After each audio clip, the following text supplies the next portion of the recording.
Hello, all. This is Janet Kadow. I thank you all for subscribing to my YouTube and my Substack. Been slowly growing, but I haven't been up to making a lot of content. I've been going through a few things, but now I am back, ready to forge ahead. Today, I want to talk about energy. As psychics, as intuitives, as empaths, we pick up energy. That's how psychics do readings. They read the other person's energy. That's how intuitives do readings. That's how empaths pick up on things.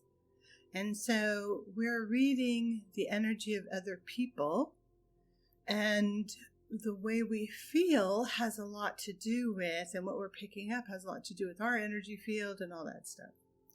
So I want to kind of go over it because it's a big deal in keeping you feeling well and energetic and not burning out as a psychic. Psychics naturally are tuned in to their surroundings. So we are naturally paying attention to how the room feels. We're reading the room. We're reading other people. We're seeing how to respond to them. We're, constantly at attention for how someone feels, how someone is responding to what we're saying, what someone thinks about us, and all those kinds of things. So we get a good read of the room, of the person. And one of the reasons why we do this is for protection. Because we have been, in many cases, we built our psychic senses and our empathic senses and our intuitive senses because we had a dysfunctional home. And so we would want to read the room to know if we were in danger of getting in trouble or yelled at or abused in the early childhood. So we really honed those psychic senses, really got a feel for the room. We could tell when someone was in a bad mood before they even said anything, so we would protect ourselves, get out of the way, hide, or whatever we did. And so that gift that kept us protected as children is a little bit difficult to manage as an adult. So it may have kept us, from getting too much of the wrath of the abuser, but it doesn't stop you necessarily from picking up energy that isn't yours and carrying it around. So empaths are sponges. They take on a lot of energy. They're actually creative. The reason why people have the empathic ability is not just for their own security and safety, but because they are healers. They're natural healers. They walk through the world and they suck up all the bad energy like a vacuum cleaner, and then go home after the concert or even just shopping and wonder why they feel crappy after being out in the world around people all day. So I'm going to tell you why, and I'm going to give you some techniques to not feel that way, not pick up what other people have. Like, that's not your thing. You don't need it. You don't need to be vacuuming up all everybody else's stuff. Even though you're a natural healer, we aren't really trained as healers. We're not in old traditional times where they recognize that and they taught people how to manage their energy field. Obviously, we're in modern times and we have very little spiritual training, energy training, or anything that isn't based in science or empirical evidence. And it doesn't, we don't get taught it. And there's nothing wrong with that. We need science too.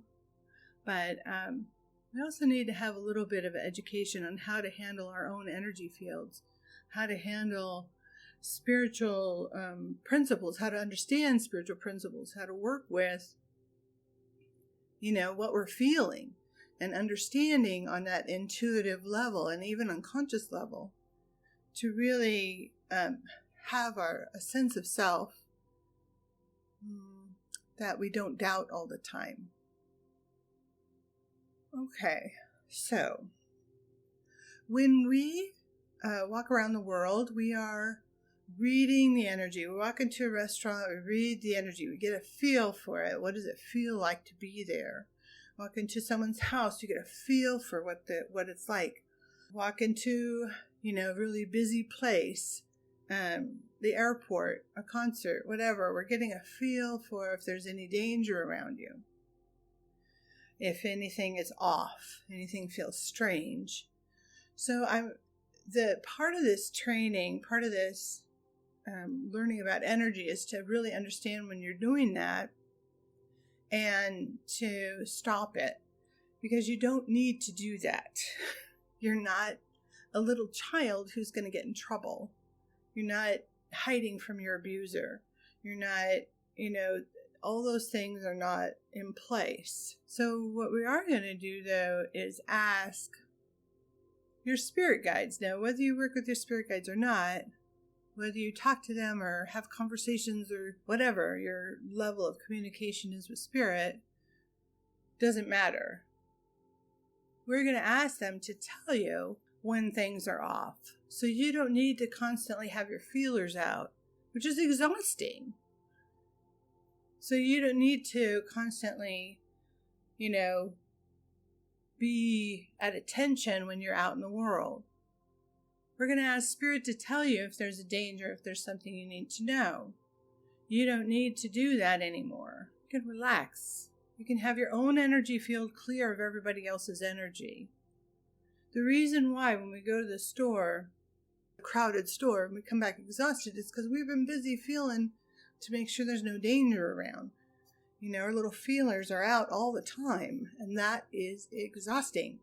You may not be an introvert. You just think you are because you can't stand being around people because it's exhausting. So when we talk about energy and our energetic field, I'm talking about the mental body, the emotional body, the soul body, primarily. The physical body is obviously does have its own energy and its energy field and all that stuff, but we're going to clear that too. But it's not as easy a shift, because when something manifests on the physical, it's a whole different enchilada. But if we keep things clear on the mental, emotional, and spiritual level, and the soul level, it is less likely to manifest on the physical level, so to speak. That's a whole different talk. Never mind. Anyway, just to give you an overview. So there are different levels of consciousness. I'm sure that, you've possibly been exposed to different schools of thought and different levels of consciousness and all those things. We're going to ask Spirit to deal with all that, all the technicalities. We're not dealing with that. We don't have to know everything. We just need to ask for help. And that's all that's needed. So the first sacred law is the law of will, the law of free will, the law of non-interference. Those are all in the first sacred law. And that means that Spirit can't help you unless you ask. So, since Spirit can't help you unless you ask, you have to ask Spirit for help, for healing, for clearing, for cord cutting, for bubbling you. All that stuff is so much easier when you ask Spirit instead of you doing it personally. You doing it personally, it can be, we can make mistakes, we can forget a part, we can, not do it right or whatever. So I always ask Spirit to deal with anything that's on the energetic level, because I don't really know all the ins and outs of it. And it's not my level of expertise. So they are the experts, and I leave it to them. So when I ask them to clear all my energy field, they're clearing all levels of consciousness, all aspects of being. They're taking away anything that isn't supporting me in love or serving my highest good. So it's pretty clear cut. You just don't have to go, and clear my this level of consciousness, clear my soul, clear my emotional being, clear, whatever. You don't have to do all that.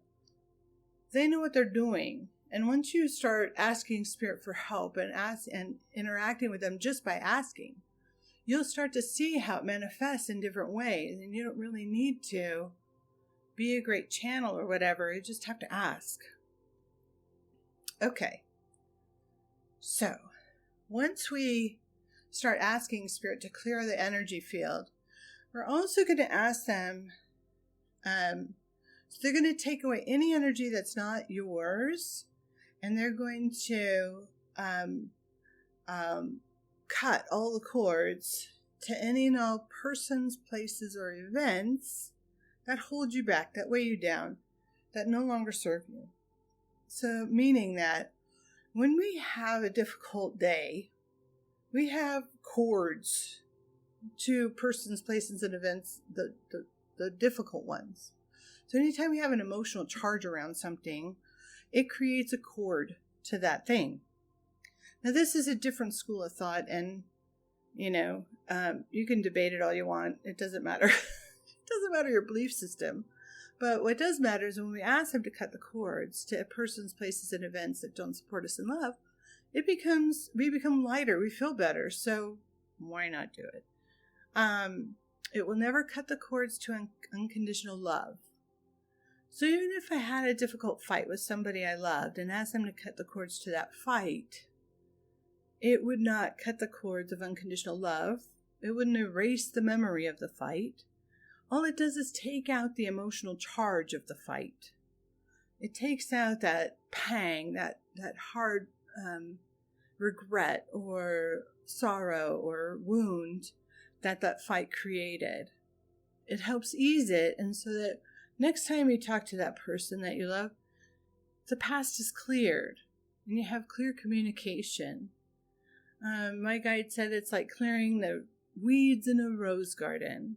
So the roses are the loving aspects of your relationship, and the weeds are, all the baggage that we have in that relationship, and they just cut those away, and what's left are the beautiful roses.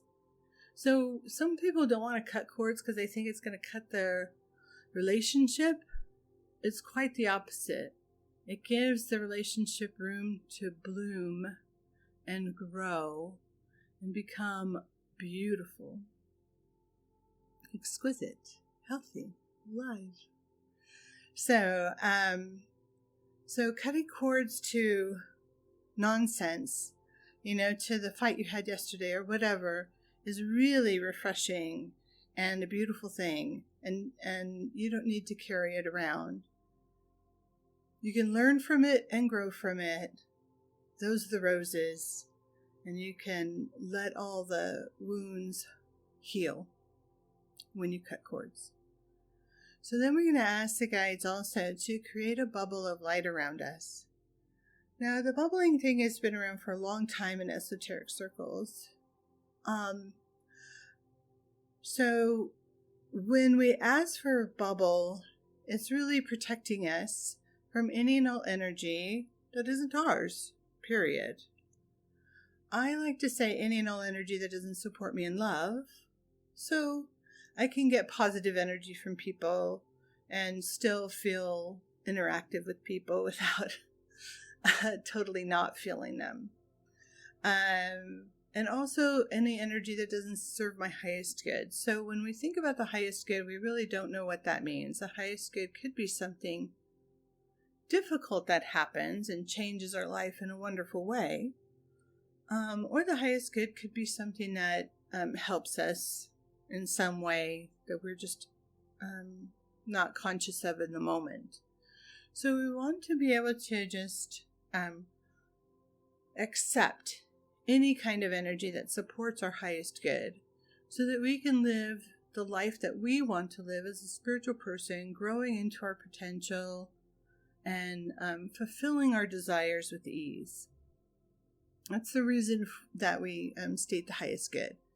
So when I ask the guides to bubble me up, to protect me from any and all energy that doesn't support me in love or serve my highest good, I can imagine them putting up a beautiful bubble of light around me.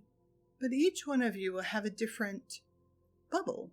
So you may have an egg shape, or you may have a small bubble, or you may have a giant sphere, or you may have an armored bubble if you're picking up a lot of negative energy, and so forth and so on. So it could be bricks, it could be, anything at all. So I So when we ask them to build the bubble, they're building the bubble that's going to serve your highest good and help you on your path to your highest potential and support you in love. Now then, once your bubble is created and you go out in the world and you feel great, like it doesn't even bother you to be surrounded by people. It's no problem going into a busy restaurant. You feel normal, you feel yourself, you feel completely at ease because you're not constantly feeling everything in the room. It's going to be the most wonderful feeling you have had if you have never done this before. It is so liberating.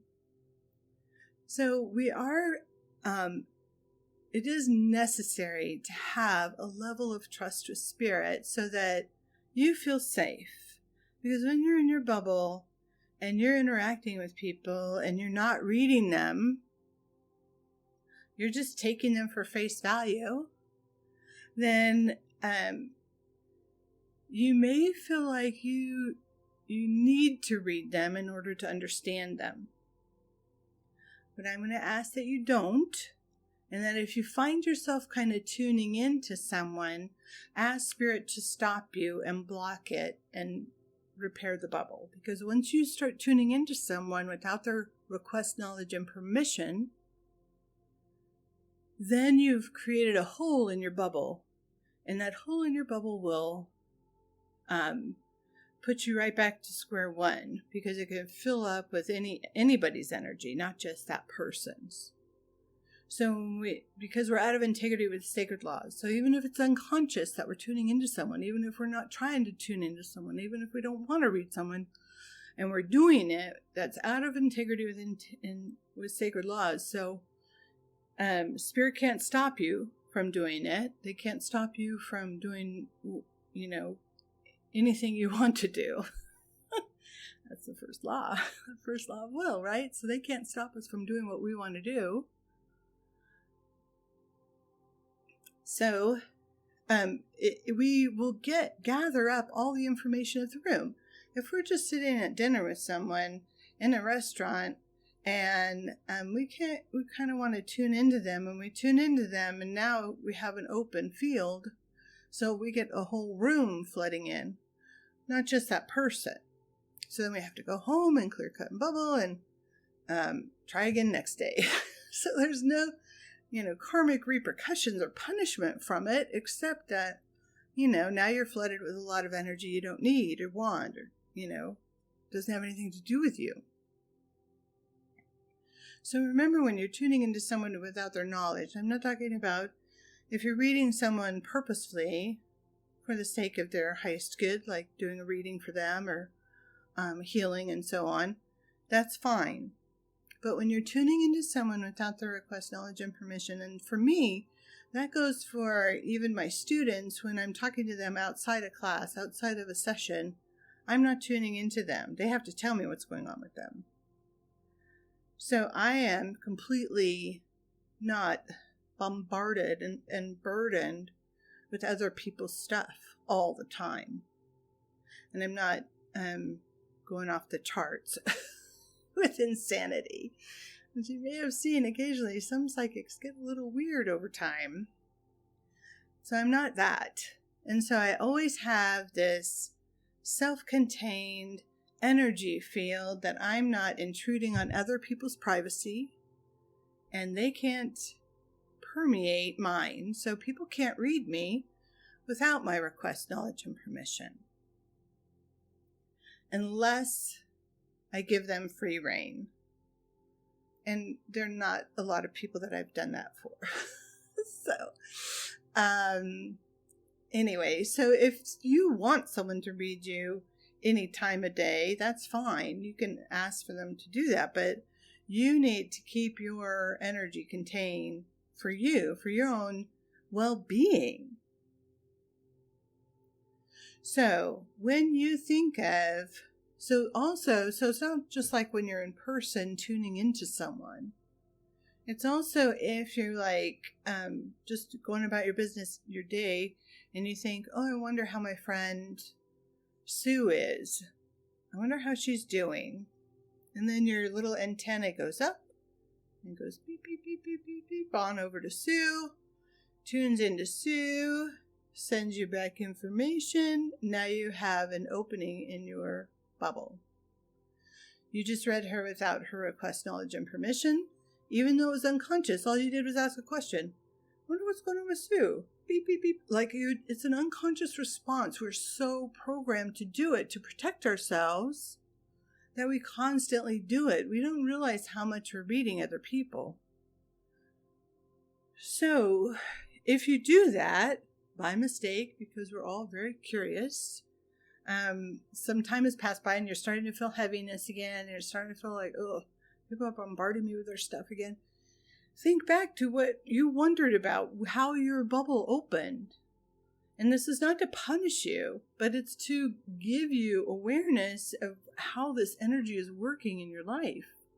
So if the bubble opens, you're wondering about Sue, and you've gotten information back, even unconsciously. You're not getting any kind of words or visions or whatever. You're just unconsciously, it goes right into your unconscious, because you unconsciously tapped into her. Now you're unconsciously getting information. So you may not have any awareness that you just did that. But if you start feeling heaviness in the day and you start feeling bad again and you get home and you feel like crap, do the clear cut and bubble again. Spirit doesn't hold a grudge. Spirit doesn't go, oh, well, you did it now. Spirit doesn't do that. They don't have judgment. That's a law of love. They do not have judgment. That is a sacred law of love. They have absolute unconditional love for you. So they will not judge you in any way. You could break your bubble, poke your bubble,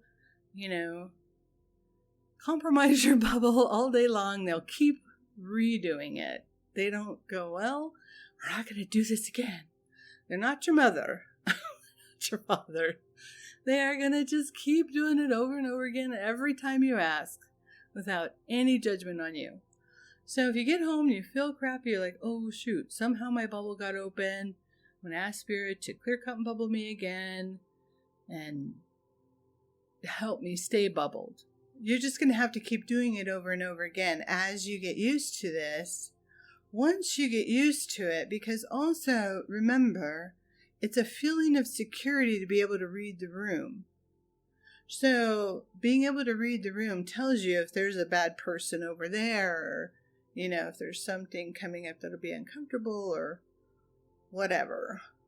So since you're not using that sense, hopefully you get to the point where you're no longer walking into a room and feeling it. Since you're not going to be using that sense, you're going to ask Spirit to tell you if there's anything in the room you need to be aware of. And if you're worried about your friend Sue, instead of going, I wonder how she's doing, and your psychic sense just automatically goes over and checks her out, instead of that, you can say, Spirit, tell me if I need to give her a call, or if she needs me, or if there's anything I need to do for her. And that's the best approach. Just because even if you don't have communication with Spirit, even if they don't tell you words, even if you're not getting long, responses from them, they will give you a nudge. It'll be like, oh, I should call Sue. Or they will give you, a reminder. You'll suddenly think that. It won't be a word. It won't be big dramatic things, you must call Sue now. It won't be anything at all like that. It'll just be a sudden inclination, a sudden inspiration. That's from Spirit. Oh, I should call Sue now. And boom, you call her and she'll be like, oh my gosh, you have great timing. I was just hoping to talk to you. And that's how it works. That's how Spirit really works in our life. It's very subtle. It's quiet. It's not dramatic. It's not, like the movies. And it's not even like most of the famous psychics will talk about the big dramatic events in their life. They're full of shit, basically. Spirit is quiet. It is subtle. It needs attention and nurturing. But mostly, what it needs is your request. It cannot do anything without your request. It can't help you. That's a law of free will, right? So they will let us do whatever we want to do to ourselves and others as long as we want, and they're not going to interfere. When we ask them to clear us, to cut the cords, and to create a bubble of light around us to protect us from any and all energy that doesn't support us in love or serve our highest good, then they can do something. And they're very excited to do it. And then we're going to ask them to keep us informed if there's anything that we need to know about when we're not feeling the room. We're not feeling what's going on with someone else. And so if something happens that they didn't inform you about, it didn't serve your highest good to know ahead of time. This does involve a lot of trust in spirit. And for those of us with control issues, it's really difficult at first. And this is going to be a trial and error. Pick it up, try it again. Pick it up, try it again. But really learning how to trust spirit is tiny and little increments at a time. People who say they have faith in spirit who haven't really tried it, I don't believe them. Because it takes a lot. Because you have to learn to trust them on all levels of consciousness. We just talked about all levels of consciousness. So you have to trust them on the physical, emotional, spiritual, and mental. And I think of all those, the physical proof that spirit is assisting us is the hardest to get to. But once you start working with spirit and you start feeling amazing, and you're no longer picking up everybody's bullshit all the time, you're not going to want to go back. You're going to feel so liberated and so free that you're going to be amazed at the difference. You'll never want to go back to what you were. And you're going to trust them because they're going to show that they can be trusted. Okay, so we are going to go ahead and do the clear cut and bubble. First, I'm going to ask Spirit if there's anything else that I missed that needs to go here. Oh, loneliness. So, the funny thing is once you're bubbled up and you're no longer tuned into all your loved ones, all the people you know, even your coworkers, even your boss, everybody, since you're no longer tuned in to all those people, you're going to first feel like, where'd everybody go? You're going to feel very lonely. You're going to feel like, this doesn't feel right. I don't feel good like this, because our attachment to other people as psychics, empaths, and intuitives, our attachment to other people is based on that unconscious feeling, that connection. And so when we block that connection, when we block that energy communication that we're constantly in with them, it will first feel a little lonely. And that's going to be a strange feeling. And so what I ask is that you ask Spirit to help you not feel lonely, to help you connect in with their presence instead of other people's presence. So anything you're feeling that feels odd or off once you do this practice, ask Spirit to help you either understand it or balance it or be okay with it or send you energy in place of it so that you don't go back to the battle waves. All right. Let me see if there's anything else. Nope, we can go ahead and get started. So get comfortable. We're right at 30 minutes in the recording. So in the future, if you want to just cue it up right at 30 minutes so you can listen to just the meditation to walk through it. Eventually, you don't need to listen to the meditation. You can just do it on your own, obviously, or do a shortened version, whichever you like. But right now we're going to do a very long, extended version of Clear Cut and Bubble. So I want you to get comfortable. You can turn on some music. Just take a long, deep breath in your nose and out your mouth. This is a cleansing breath. It's common in many, many traditions. So long breath in the nose and out your mouth. We do it 3 times. Long breath in your nose and out your mouth. And again, long breath in your nose and out your mouth. And now we're just going to settle in to the world. We're just settle into your body, tune into your heart center, and get comfortable. You can close your eyes. Just breathe nice and gently in and out your nose. So circular breathing is the gentle in and out your nose breath.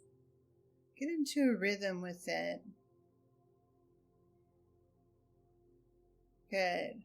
This settles your whole energy field down and enables spirit to work on you a little bit. So we're going to now invite your spirit guides to surround you.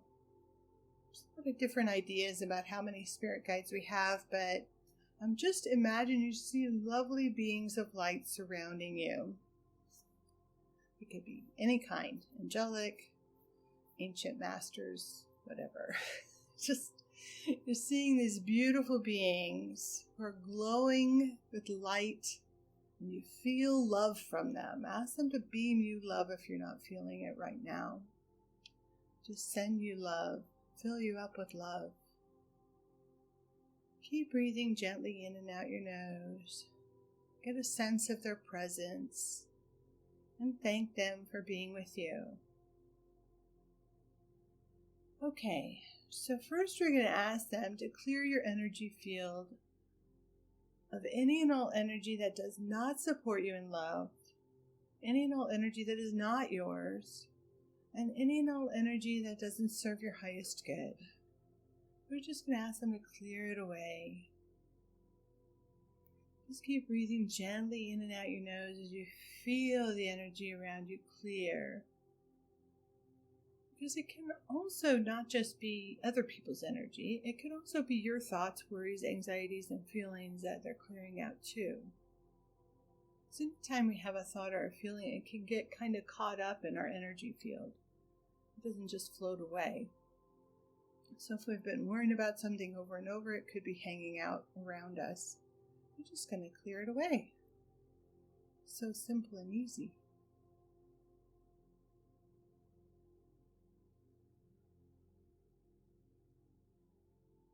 You don't need to visualize it, but if you do visualize it, great. If you can't feel it, just know that it's happening. You don't have to feel it.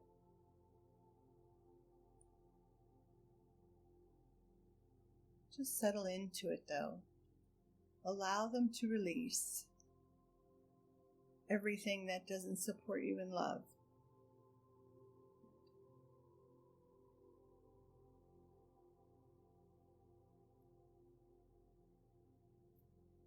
Okay.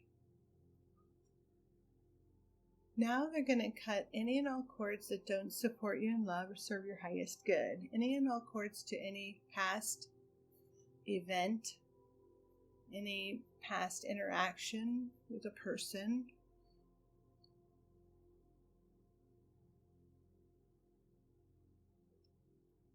Sometimes the cords look like little threads. Sometimes they look like big cables. Sometimes, whatever they look like, Spirit will just cut them away. And sometimes we have cords to places, so they're going to cut, any and all things that weigh us down and keep us from progressing because we've been pulled on that energy through a wound or a feeling. You're going to ask them to cut everything of the past away that does not support you in love and serve your highest good. Sometimes they use little scissors or big machetes. You can imagine them doing any one of those things, any number of things to cut the cords. Just breathe nice and easy. And allow everything to just fall away. No longer encumbered by the past. All that's left is love.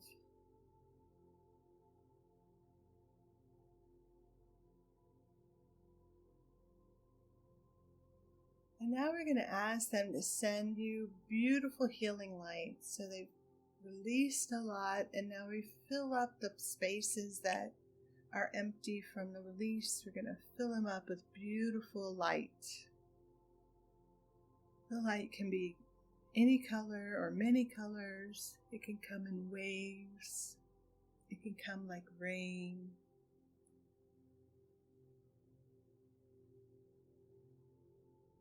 It can come like a big blast of light.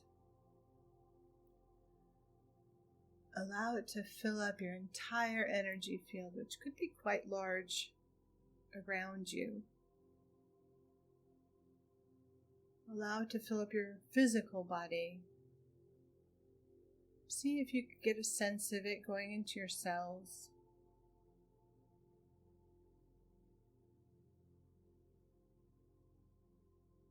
Let the light fill you up. And here, if you have some physical problem that is difficult for you right now, ask them to send extra light to that physical problem.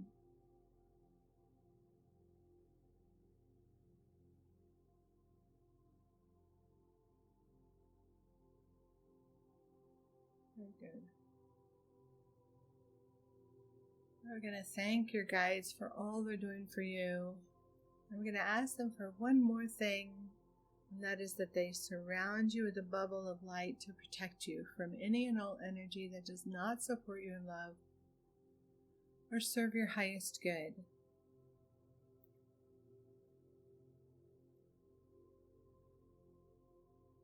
See if you can visualize them building a bubble around you. Some people, their bubbles are clear, some are colored, some have facets, some are opaque, some are brick, some are steel. It just depends on the level of protection that is needed for you right now.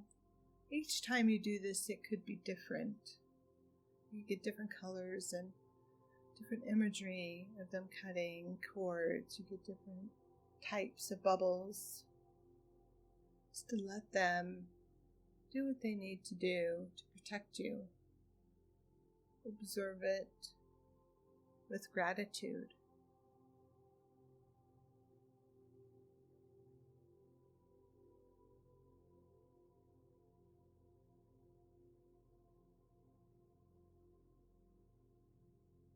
Now that your bubble is in place and you've been cleared and everything is wonderfully protected,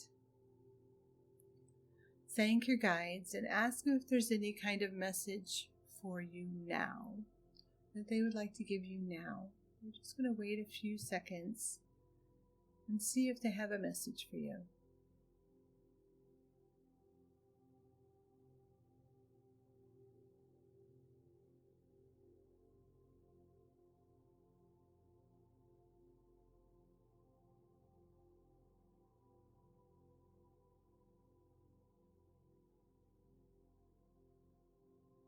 A message could come as a feeling, a thought, a word, or just an inspiration, just something that pops in your mind. So we're going to give them thanks for all that they've done for you now. We're going to ask them to keep you protected and help you every day with everything you need. Now you're going to take a long breath in your nose and out your mouth like the cleansing breath. We're going to ask the guides to bring you fully and completely back into body and ground you. Long breath in the nose and out the mouth. Again. And we're going to take a long breath in the nose and out the mouth again. Rub your hands together. Take a drink of water. Put your hands on the ground. feel yourself fully present in this moment. So even though you felt totally like you did this meditation fully present, part of our consciousness sometimes goes out into the universe, and we need to bring it back and ground it. And this will keep you from getting ungrounded or being ungrounded during the day. So anytime you feel ungrounded, you ask Spirit to just ground you. It's not a big process. It doesn't have to be. It can be if you feel better doing a bigger process. Please feel free to do a longer grounding meditation if you like, but Spirit can keep us grounded too. So, and the symptoms of being ungrounded are forgetfulness, getting outside of time, like forgetting the time, being late all the time, and losing track of things, being clumsy, those kinds of things. So when we ask Spirit to keep us grounded, it really helps to keep us clear and present during this day and really enjoy the moment. And so you may enjoy many moments. I hope you utilize this meditation and let me know how it feels. Let me know how it works for you. It could take a while for, you to really utilize it to its potential, because we have the habit, like I said, of reading other people and opening our field to energies and so forth. So keeping yourself diligent and keeping yourself clear is at first a lot of work, but it's a lot of work with a great payoff. And many blessings to you. May you have the most beautiful day. Take care.